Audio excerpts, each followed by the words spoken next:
Sudah tampak? Sudah, Pak. Oke. Nah, sekarang kita coba, kalau kemarin kita masuk dalam metodologi hukum yang dikembangkan oleh hukum Islam. Nah, sekarang kita coba pahami langkah-langkah penalaran hukum yang dipahami dalam sistem hukum positif. Nah, ini langkah-langkahnya. Kalau kemarin kita sudah sebutkan penemuan hukum, ya. Jadi ada dua kalau kemarin tuh. Dalam hukum Islam itu ada sebuah proses pembentukan hukum. Ya, pembentukan hukum itu adalah berarti takhriz istilahnya. Ya. Takhriz itu adalah mengeluarkan, membentuk. Membentuk itu berarti dia menafsirkan apa yang diinginkan, apa yang dicita-citakan oleh hukum. Maka berarti dia menganalisa teks.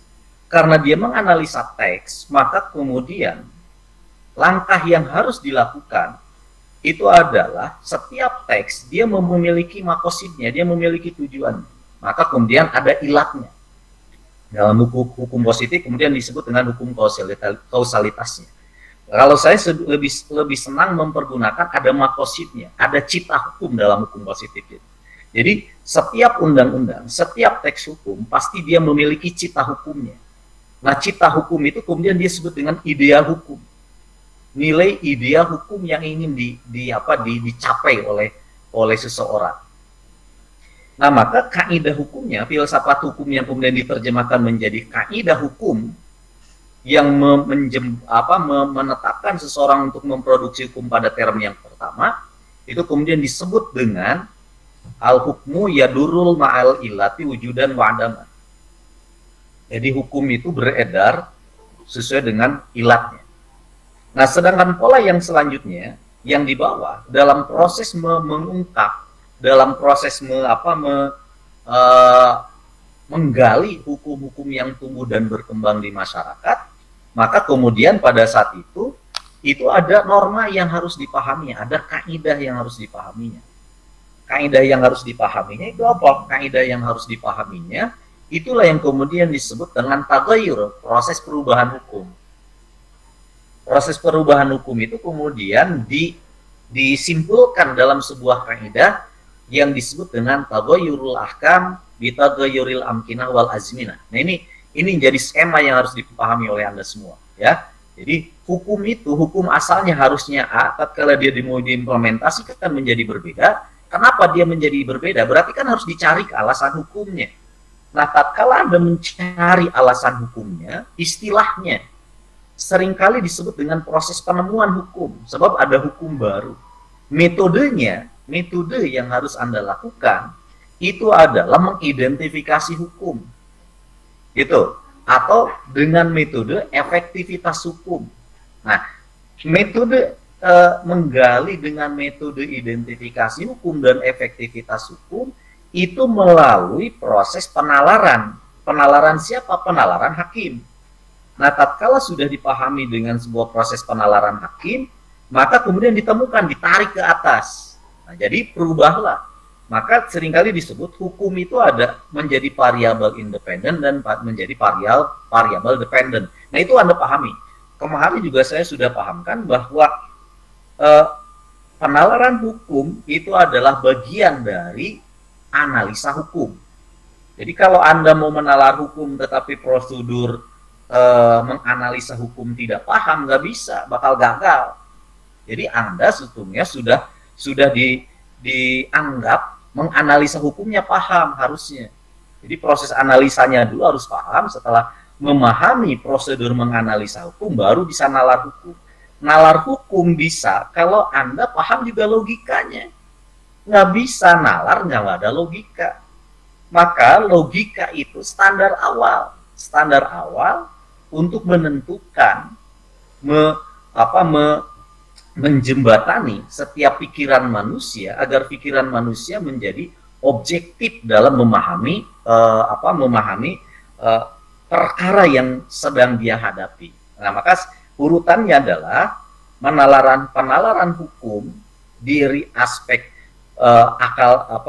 dia harus memahami dulu logika hukum. Prosedurnya, penalaran hukum, dia harus paham dulu terhadap analisa hukum. Kalau tidak paham terhadap logika hukum, nalar nggak akan bisa. Kalau Anda tidak paham terhadap analisa hukum, nalar nggak bisa. Ya, jadi tetap harus diawali dari Anda paham logika hukumnya, proposisi, ya kan, konklusi dan sebagainya itu harus paham. Yang kedua, setelah Anda paham terhadap logika hukum, maka proses yang di dimensi yang lainnya Anda harus juga paham terhadap alur analisa hukum. Baru nanti orang bisa paham dan bisa melakukan penalaran hukum. Gitu ya. Nah, ini kata kunci yang harus dipahami terlebih dahulu oleh Anda semua. Nah, ini ilustrasinya. Saya ngambil dari Hari Chan tentang modern jurisprudence. Nah, ini ilustrasi saja bagi kita semua. Nah, mahasiswa kedokteran mempelajari anatomi manusia dan semua bagian tubuh dalam struktur, hubungan, dan fungsinya. Ini pahami dulu. Mahasiswa kedokteran, Anda paham berarti dia mempelajari tentang anatomi manusia, sebab mahasiswa kedokteran itu berkaitan dengan tubuh manusia. Dalam tubuh manusia itu ada apa? Bagian-bagian tubuh manusia. Bisa dipahami oleh kita. Oh iya ya, mahasiswa kedokteran itu berkaitan dengan tubuh manusia, dan dalam tubuh manusia itu terdiri dari kerangka-kerangka yang lain, maka dia kemudian disebut dengan manusia. Berarti mahasiswa kedokteran kalau dia tidak paham terhadap objek yang sedang dia kuasai, termasuk di dalamnya bagian-bagian yang tidak terpisah dari kerangka kemanusiaannya itu, berarti dia tidak akan jadi mahasiswa kedokteran. Dia gagal jadi mahasiswa kedokteran. Sekarang ilustrasikan oleh Anda. Kalau gitu Anda jadi mahasiswa hukum. Apa yang kita pelajari? Berarti kalau mahasiswa hukum mempelajari adalah substansi hukum, konsep hukum, kaidah-kaidah hukum, struktur dan fungsi hukum. Jadi hukum itu berarti Anda pahamkan, mahasiswa kedokteran ganti jadi mahasiswa hukum, anatomi manusia jadi substansi hukum, dan selanjutnya. Nah, ini siapa Anda? Ya, jadi kalau Anda mahasiswa hukum tapi pahamnya itu hanya biologi manusia, ya, struktur tubuh manusia, nggak akan tercapai target target kompetensi mahasiswa hukum. Ya. Nah, yang ketiga nih, menurut Hari Chan itu, mempelajari faktor eksternal. Kenapa? Sebab manusia dipengaruhi, tubuh manusia dipengaruhi oleh apa? Dipengaruhi oleh unsur luar. Sehingga tubuh manusia jika dia berinteraksi dengan cuaca, misalkan jadi dingin, misalkan dia menjadi apa? Ngabiri-gidig. Ya kan? Nah, kenapa tubuh manusia jadi ngabiri-gidig? Apakah menggigil ya? Bukan ya, kalau ngabiri-gidig kan ya gitulah, ya.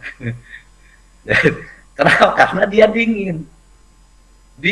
Apakah dingin itu didatangkan dari dalam jiwanya? Bukan. Itu karena dia berinteraksi di luar dirinya. Kalau dia ada kuman, ada panas, kan gitu, harudang. Apakah harudang itu datang dari dirinya? Bukan, tapi dipengaruhi oleh unsur luar. Nah, apa sebetulnya ini yang ingin diinginkan dari Hari Chan ini? Dia mengajak pada kita semua untuk memahami ini. Maka, ini, Anda cek. Mahasiswa hukum berarti mempelajari faktor-faktor sosial, politik, budaya, ekonomi, dan nilai-nilai sebagai unsur yang merubah hukum itu sendiri. Jadi hukum mau berdiri sorangan. Enggak, seperti tubuh manusia, dia nggak bisa berdiri sendiri. Dia berinteraksi dengan ruang dan waktu, tatkala ada panas, tatkala ada dingin, tatkala ada yang mengancam terhadap tubuh manusia, maka kemudian tubuh manusia bereaksi secara otomatis. Berarti Anda cari apa? Anda analisa apa? Faktor yang mengakibatkan tubuh manusia berubah. Itu karena apa? Berarti ada unsur di luar, ya, bukan dari dalam diri manusia. Nah, maka menurut Hari Chan nih, mahasiswa hukum harus mempunyai standar, nilai-nilai, teknik dan keterampilan hukum, dan metode untuk menelaah permasalahan. Maka beberapa para ahli menyebutkan penalaran hukum itu disebut dengan keterampilan orang untuk mengidentifikasi masalah dan menyelesaikan masalah. Jadi penalaran hukum itu adalah seni menyelesaikan persoalan. Itu kalau menurut beberapa bagian, ya. Itu kan ilmu hukum, penalaran hukum diklasifikasikan sebagai seni untuk menyelesaikan persoalan. Nah, ini ilustrasi Hari-chan dari model modern jurisprudence. Sekarang hakim di kita, ya, hakim di kita. Nanti kita akan ketemu apakah penalaran hukum itu harus melulu hakim? Enggak. Penalaran hukum itu tidak selamanya harus hakim. Nanti kita akan ketemu, dan dalam hukum Islam juga sama.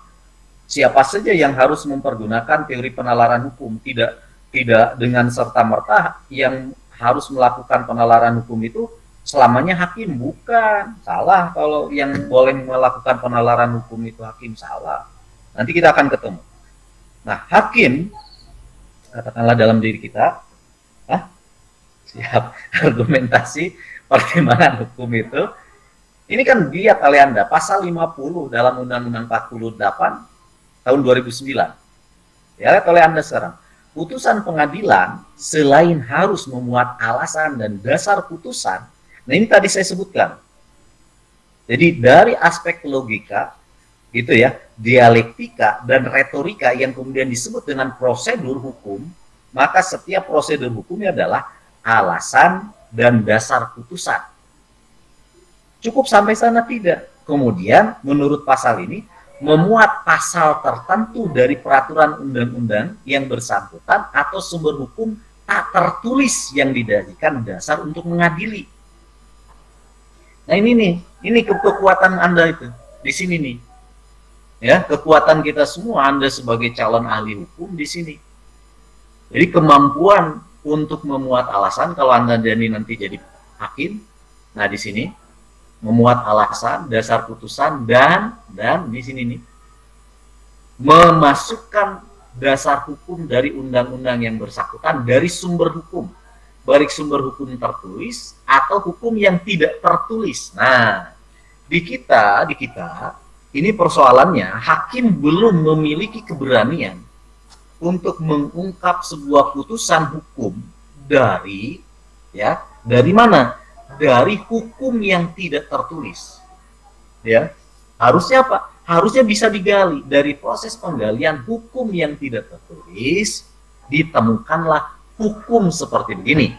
Nah, jadi hakim memiliki otoritas, putuskan saja oleh hakim. Sebab putusan hakim final dan mengikat untuk waktu itu sampai dia belum menjadi inkrah. Berapa hari? 14 hari. Setelah 14 hari ya sudah inkrah dia. Tapi sebelum 14 hari berarti dia menjadi sesuatu yang masih dalam tanda kutip abu-abu. Benar salah itu masih abu-abu. Sebab dia belum memiliki kekuatan hukum secara pasti atau belum inkrah selama belum 14 hari. Setelah 14 hari sudah nggak bisa diganggu-gugat, final dan mengikat, tidak bisa ditafsirkan apa-apa lagi, sudah selesai. Itu kan nalar yang dipergunakan bahwa dalam tanda kutip kritik analisa terhadap putusan hakim itu hanya diberi waktu 14 hari. Setelah itu tidak bisa lagi dikritik. Nah, Anda cek lagi dalam pasal 5-nya, masih dalam undang-undang yang sama. Ya. Hakim dan hakim konstitusi wajib menggali, mengikuti, dan memahami nilai-nilai hukum dan rasa keadilan yang hidup dalam masyarakat. Ini argumentasi pertimbangan hukum yang harus dikuasai oleh seorang ahli hukum. Menggali, mengikuti, dan memahami nilai-nilai hukum dan rasa keadilan. Menggali, kalau menggali berarti apa? Mencari sesuatu dari objek yang ada. Kalau mengikuti berarti teksnya sudah ada. Memahami berarti menginterpretasikan dari norma yang ada. Sekarang di sini dipahami, memahami nilai-nilai hukum dan rasa keadilan yang hidup dalam masyarakat. Nah, inilah kebutuhannya bagi seorang ahli hukum untuk memahami tentang penalaran hukum. Gitu, ya. Oke. Nah, ini saya pakai skema. Disinilah yang jadi persoalan. penalaran hukum. Ya. Penalaran hukum itu apa? Nah, seringkali saya jelaskan bahwa penalaran hukum itu adalah kerangka berpikir yang problematik tetapi sistematis. Itu saja kesimpulannya, gampang. Penalaran hukum itu adalah berpikir secara problematik tetapi sistematis. Nah, maka seringkali sini berpikir problematis tersistematis. Nah, kenapa dia bisa berpikir problematis dan sistematis? Anda cek di sini. Nih, karena dia harus berpikir teks hukum yang ada dan bersifat dogma, yang kemudian dogma itu tadi saya sudah sebutkan di awal, seringkali disebut dengan hukum positif. Berarti hukum positif, dia punya idea hukum, dia punya cita hukumnya. Berarti kalau idea dan cita hukum dalam hukum positif itu adalah diawali dari proses memahami teks hukum itu dari mana? Dari konsideran hukum. Setelah memahami dari konsideran hukum, maka kemudian Anda juga harus memahami pola hubungan hukum. Pola hubungan hukum yang selalu memiliki keterkaitan antara bab, pasal, dan ayat.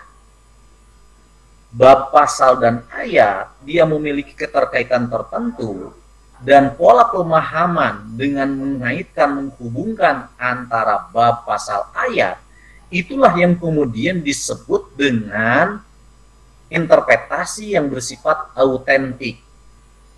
Ya, maka seringkali dalam bahasa sosial kita, mana faktanya? Fakta apa? Ah, ini mah faktanya tidak autentik. Artinya, kalau sesuatu yang bersifat autentik itu adalah sesuatu yang ada dalam tulisan.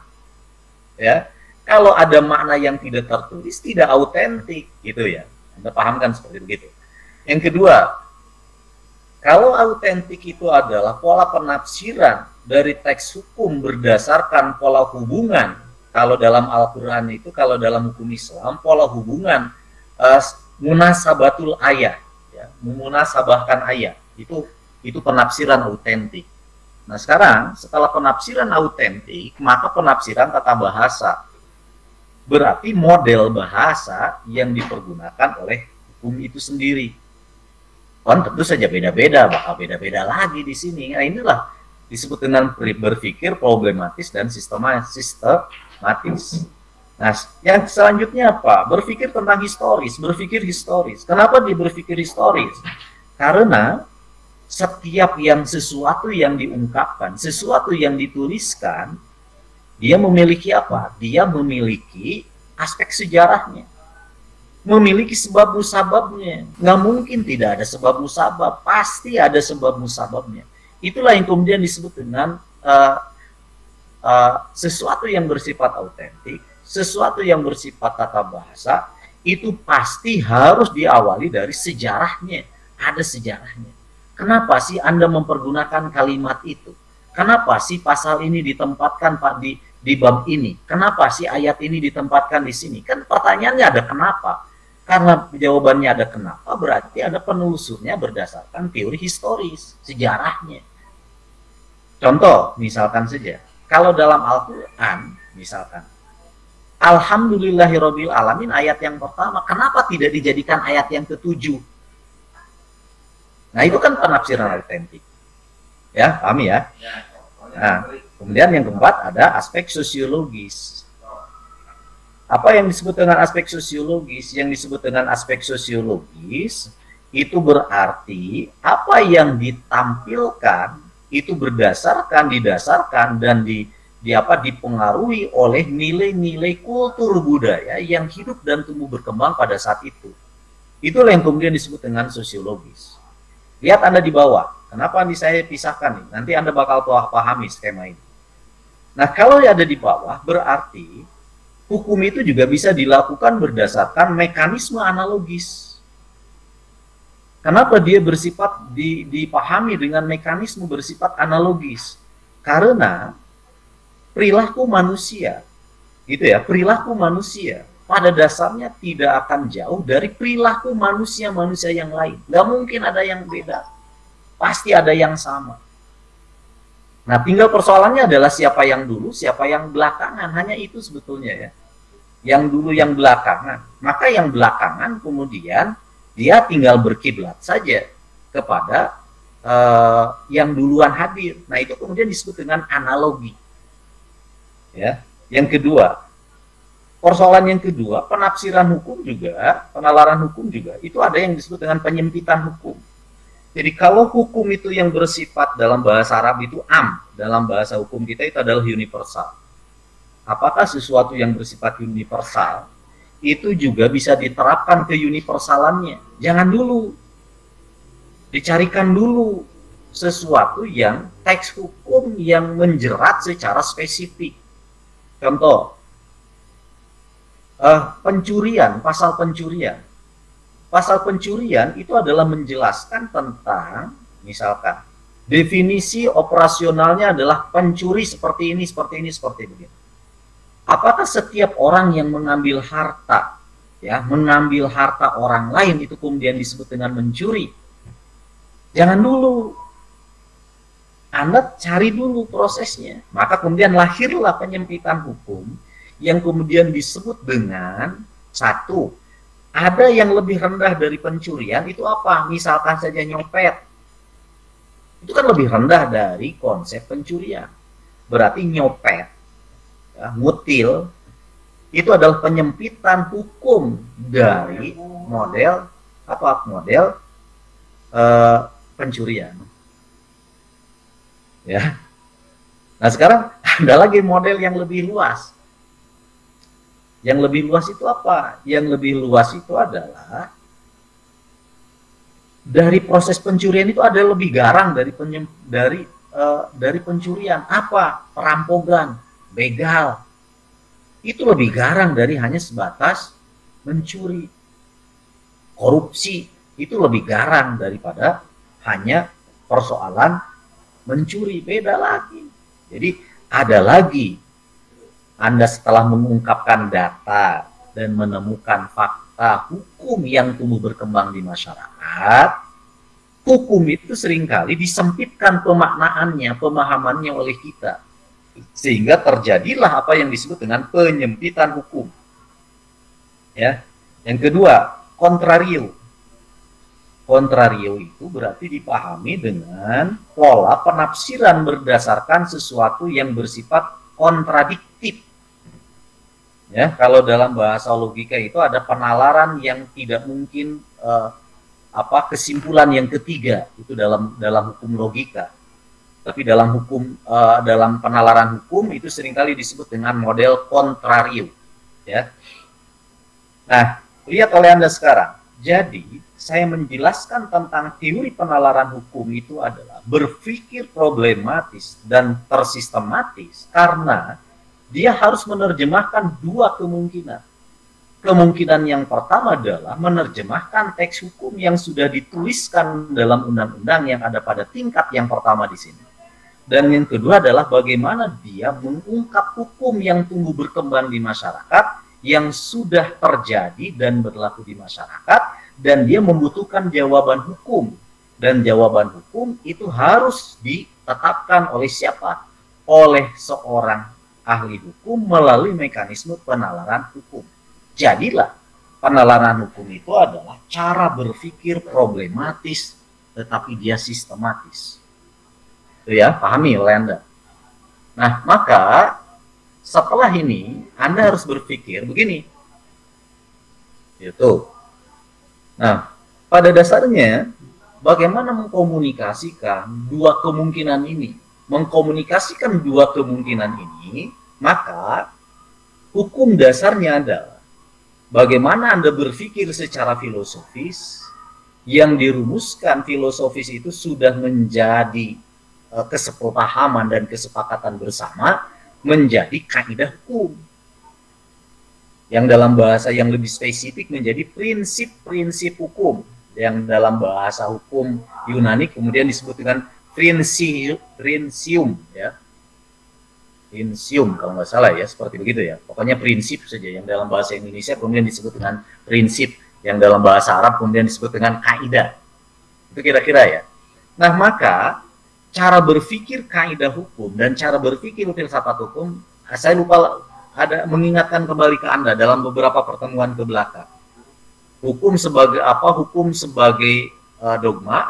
Berarti kalau hukum sebagai dogma berarti hukum dipositivisasi. Kalau hukum menjadi sebagai metode, nah berarti hukum sebagai metode menyelesaikan. Sweet settlement itu. Yang ketiga, hukum dipahami sebagai apa? Hukum dipahami sebagai kaidah. Nah, sekarang operasionalkan dalam skema penafsiran hukum. Nah, maka di sini dogma hukum berarti ada di atas. Yang disebut dengan dogma hukum berarti teks undang-undang yang ada dalam hukum tertulis. Nah, maka cara berpikirnya adalah dogma hukum itu berarti dia memiliki tujuan karena dia idea hukum dan cita hukum. Jadi bikin hukum itu pasti dia didasarkan atas dasar landasan filosofis tertentu, tujuan tertentu, ya kan, memiliki makna tertentu. Nah, sudah ada, sudah tumbuh berkembang, kemudian dikomunikasikan ya dengan perilaku manusia, kemudian ada sesuatu yang berbeda, maka kemudian muncul teori autentik, teori tata bahasa, teori historis, teori sosiologis. Ya. Maka tujuan hukum itu adalah untuk apa? Untuk keadilan, kan begitu tuh mekanismenya. Ya. Berarti dogma hukum memiliki tujuan untuk menciptakan keadilan, itu harga mati. Itu sudah seperti begitu skemanya. Setiap undang-undang itu pasti berdimensi positif. Tidak ada undang-undang yang berdimensi negatif. Harusnya begitu. Jika ada undang-undang yang bersifat berdimensi negatif, maka undang-undang itu sudah tidak memiliki cita hukum. Tetapi undang-undang itu sudah dijadikan sebagai undang-undang mempolitisasi norma. Nah, kalau sudah mempolitisasi norma, jangan diungkap itu. Karena apa? Karena dia tidak berdasarkan prosedur hukum. Nah, di bawah, di skema yang bawah, itu kemudian kita sebut dispute settlement. Ya kan? Menyelesaikan perkara. Nah, hukum itu kan berarti dia berfungsi menyelesaikan perkara. Bahwa kalau hukum tidak mampu menyelesaikan perkara, maka hukum itu berarti menjadi sesuatu yang mandul. Hukum itu harus selalu mampu menyelesaikan perkara. Kalau belum menyelesaikan perkara, berarti hukum, nah ini dipertanyakan. Nah, inilah mengupgrade hukum yang belum sejalan, seirama dengan norma yang tumbuh berkembang di masyarakat, maka kewajiban ahli hukum menerjemahkannya. Di sanalah lahir yang disebut dengan penalaran hukum. Lihat oleh Anda sekarang, kalau dispute settlement ini untuk apa? Penegakan, pelaksanaan hukum. Tujuannya ngapain sih? Tujuannya menempatkan kepastian bahwa setiap orang yang berperkara, setiap orang yang bermasalah, itu harus memiliki kepastian apakah dia bersalah ataupun tidak bersalah. Jadi dua kekuatan ini, dua kekuatan, satu menciptakan keadilan, itu adalah cita hukum, idea hukum. Yang kedua adalah dispute settlement ini itu adalah bagaimana melahirkan kepastian setiap orang yang berperkara itu mampu diselesaikan. Nah, kerangka dasar berpikirnya begini dulu. Jadi nanti indikator penalaran hukum benar ataupun tidak benar itu didasarkan dua kemungkinan ini. Jika dua kemungkinan ini ada dalam setiap penalaran, maka kalau saya selalu optimis, orang akan benar nalarnya. Karena apa? Karena memang landasan filosofinya benar. Kenapa sekarang menjadi tidak benar? Landasan filosofinya nggak benar, alurnya nggak bisa dialurkan, malah acak-acakan. Aduh, sayang. Produk-produk ahli hukum UIN ini harus mampu menampilkan perbedaan yang sangat spesifik, yaitu penalaran hukum yang memiliki dua dimensi, ya, dimensi kepastian, dimensi keadilan berdasarkan prosedur yang saya catat. Nah, kenapa dua kemungkinan ini, dua komponen ini harus menjadi satu kesatuan utuh? Karena keadilan, jadi hukum harus berada secara dogma, harus bermanfaat. Hukum secara menyelesaikan persoalan harus manfaat. Ngapain kalau hukum tidak manfaat? Nah, disinilah produk hukum. Ya, produk hukum. Jadi penalaran hukum pada dasarnya adalah bagaimana memproduksi hukum. Dan hukum harus memiliki dimensi manfaat. Ini nih, kerangka berpikirnya begini dulu nih. Jadi kalau tadi Anda mahasiswa kedokteran mau mengidentifikasi apa yang terjadi dalam tubuh manusia, maka di dalamnya struktur kerongkong manusia dan semuanya harus paham. Nah, kerangka dasar penalaran hukum ini begini.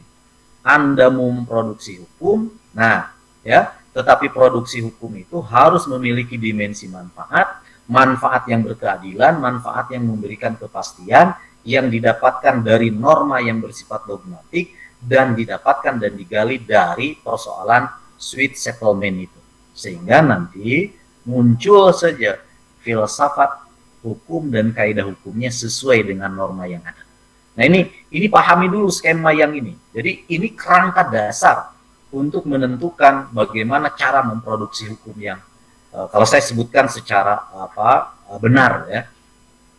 Nah, lihat oleh Anda, itu kan kedua-duanya berkaitan. Nah, lihat sekarang di sini, Anda lihat di sini. Dogma hukum ini itu kan harus diturunkan, nggak mungkin tidak diturunkan. Dia kalau tidak diturunkan mati. Nah, maka dia harus diturunkan. Penurunan itu kemudian disebut istilahnya adalah penafsiran hukum. Logikanya itu deduksi. Itu, ya. Nah, sekarang kalau yang ada di bawah gimana? Kalau ada yang di bawah itu kemudian disebut dengan penemuan hukum atau penggalian hukum. Ini logikanya yang dipergunakan, logikanya adalah logika apa? Logika yang digunakan itu adalah logika induktif. Ya, setelah dua kemungkinan ini itu ada, maka Anda tinggal di sini. Ya, Anda tinggal di sini, pembentukan hukum. Jadi prosedur pembentukan hukum ada di sini. Setelah Anda menafsirkan teks dogma hukum, setelah Anda mencari dan menemukan hukum, maka proses terjadilah apa yang disebut dengan pembentukan hukum. Maka para ahli hukum seringkali menerjemahkan lebih lanjut nih. Disebut dengan teori penalaran hukum itu mulai dari menerjemahkan, menafsirkan, menemukan, sampai dia menerapkan, itu juga disebut dengan penalaran hukum. Ya, sampai di sini Anda, pembentukan hukum, nanti ini masih panjang, tapi waktu sudah mepet sekali. Nah, pembentukan hukum ini, nanti Anda pahamkan, Anda di sini. Ini nih, ya. Yang ada di term atas, setiap hukum yang bersifat dogma, itu maka kemudian disebut dengan cita hukum atau idea hukum.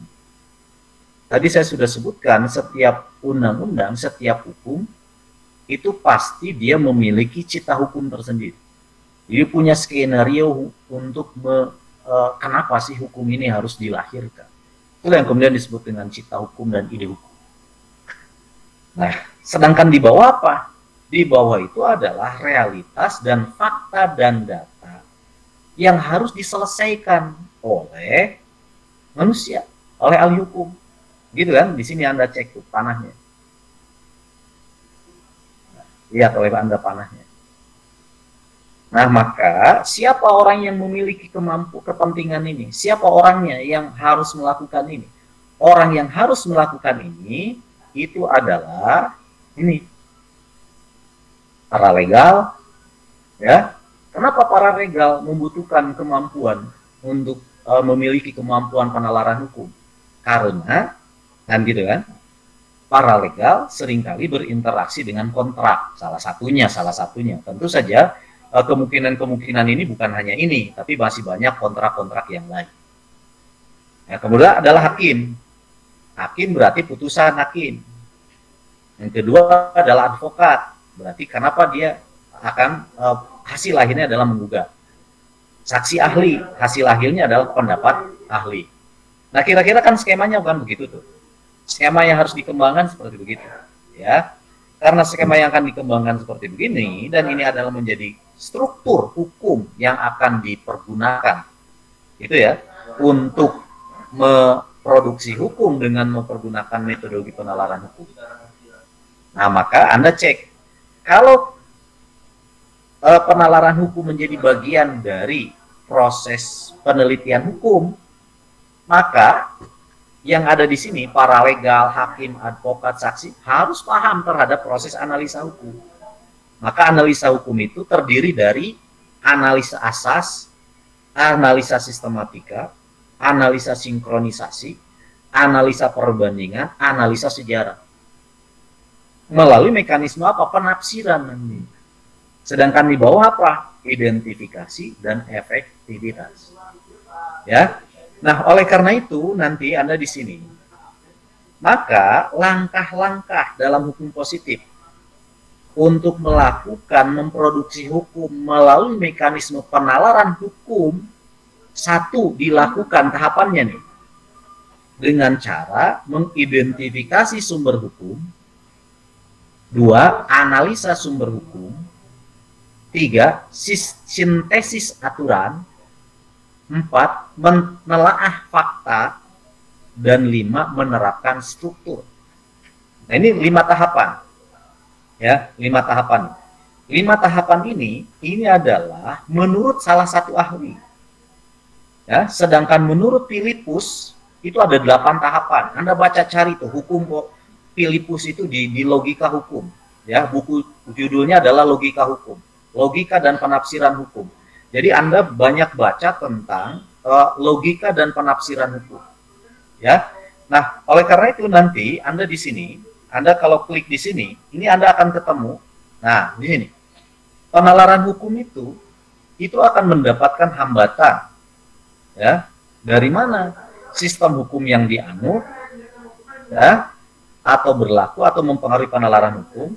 Yang pertama adalah legal obstacles atau hambatan hukum. Artinya akan terjadi tumpang tindih kewenangan dan benturan kepentingan karena adanya perbedaan cara menafsirkan, penalaran dan argumentasi. Dan yang ketiga adalah atas dasar ius constitutum dan ius constituendum. Artinya penafsiran, penalaran, dan argumentasi hukum tidak hanya dipahami yang berlaku, akan tetapi kemungkinan yang terjadi setelahnya.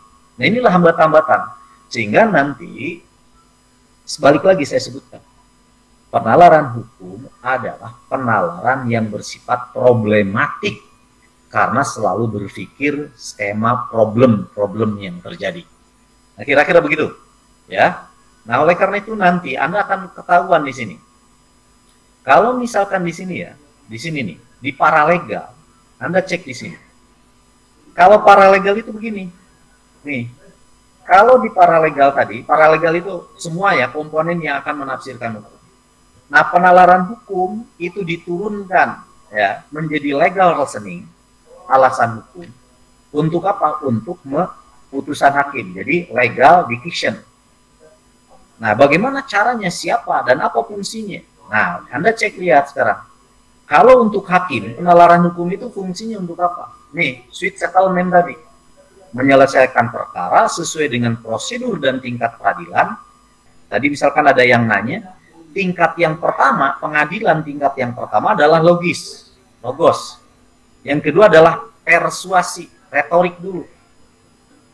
Yang ketiga adalah emosi, pathos. Yang keempat adalah ethos. Ya. Nah, 4 komponen ini itu tingkat pertama.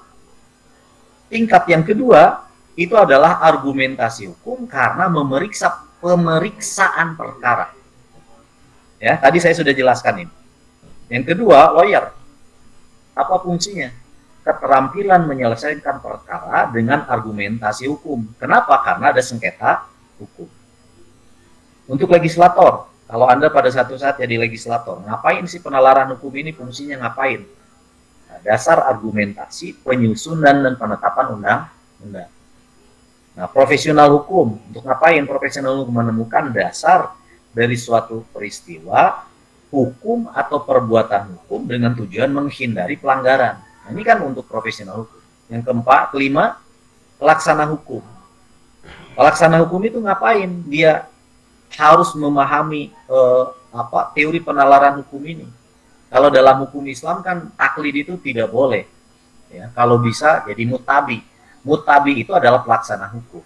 Fungsinya ngapain? Nah, mencari substansi dari keberlakuan hukum. Kenapa? Karena jika mutabi dia tidak pernah memiliki kemampuan dan kekuatan berpikir tentang hukum yang harus dia terapkan, sehingga hukum tidak bermakna sesuatu, hukum kehilangan ruhnya.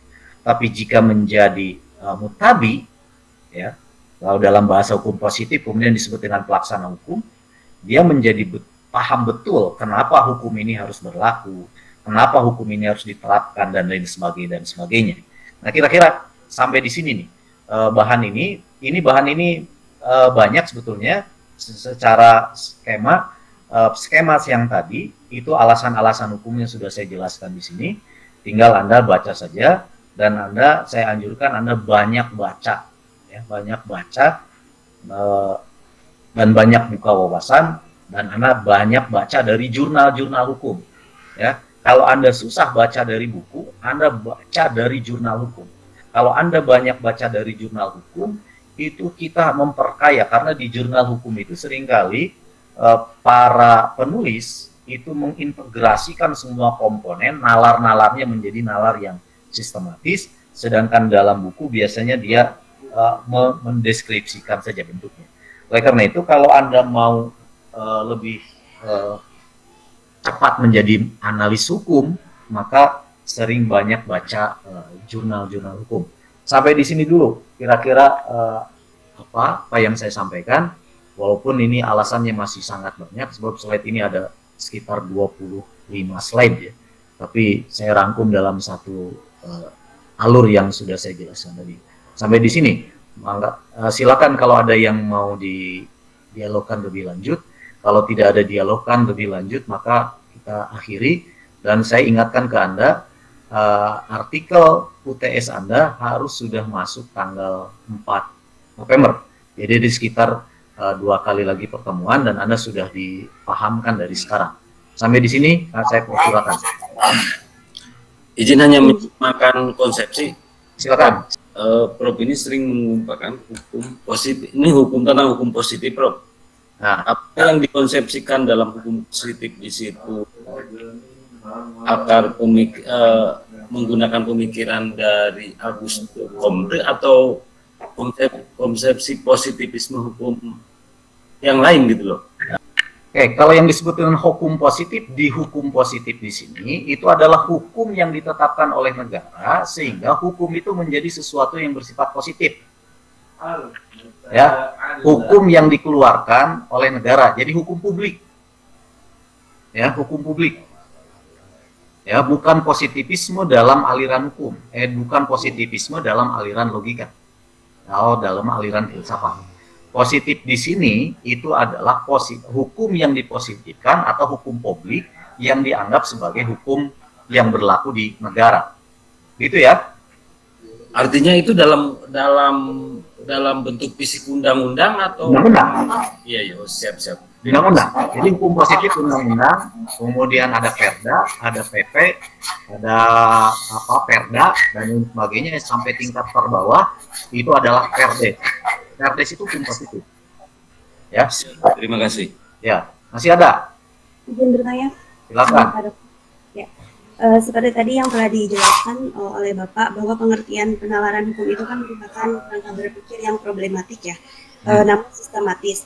Nah, dalam kerangka berpikir itu kan didasarkan pada logika berpikir manusia yang memiliki penalaran yang berbeda-beda seperti itu. Nah, kalau misalkan logika itu juga kan mempunyai peran terbatas, oleh karena itu apakah ada kesalahan atau kesesatan dalam berlogika itu sendiri dalam proses penalaran hukum itu sendiri, dan adakah kaidah-kaidah berlogika agar tidak terjadi kesalahan atau kesesatan seperti itu? Nah, nanti para ahli hukum itu ada, nanti insya Allah minggu depan saya akan jelaskan kesalahan-kesalahan dalam cara berpikir logikanya dulu. Jadi penalaran hukum bisa salah karena berdasarkan salahnya logika dalam memahami. Tapi kebenaran logika itu adalah relatif, maka kesalahan logika juga adalah relatif. Gitu ya. Nah, maka secara administratif maka logika keputusan hukum hakim itu ditetapkan di mana? Ditetapkan di keputusan hakim berdasarkan dilihat dari aspek pertimbangan hukum. Nanti minggu depan insya Allah saya sebutkan ada beberapa teori kesalahan-kesalahan dalam penalaran hukum. Kalau dipanjangkan jelas juga ya, panjang juga. Ya insya Allah nanti minggu depan secara skematik bagaimana kesalahan-kesalahan penalaran hukum itu. Tetapi saya kembali lagi pada standar awal bahwa logika itu adalah hasil nalar manusia dan manusia punya pikiran dan alam berbeda-beda, maka dia sifatnya adalah relatif, maka produknya adalah relatif, benarnya juga adalah relatif. Nah, tetapi kita harus juga paham terhadap bahwa sesuatu yang bersifat relatif juga ada kesepemahaman kerelatifan itu. Kesepemahaman relatif itu itulah yang ditetapkan dalam bentuk apa? Bentuk kebenaran prosedur hukum. Itu ya, Risma ya. Oh ya, baik Pak. Terima Ada kasih. lagi? Nggak ada. Kalau nggak ada sampai di sini, saya ingatkan kembali tugas artikel Anda disiapkan untuk dikumpulkan tanggal 4 nanti ya, 4 Desember. Sampai di sini, billahi taufiq wal hidayah. Wassalamualaikum warahmatullahi wabarakatuh. Terima kasih sudah menonton video ini. Jangan lupa like, subscribe, komen, dan membagikannya. Semoga channel ini menjadi berkah dan bermanfaat. Khairun nas anfa'uhum linnas.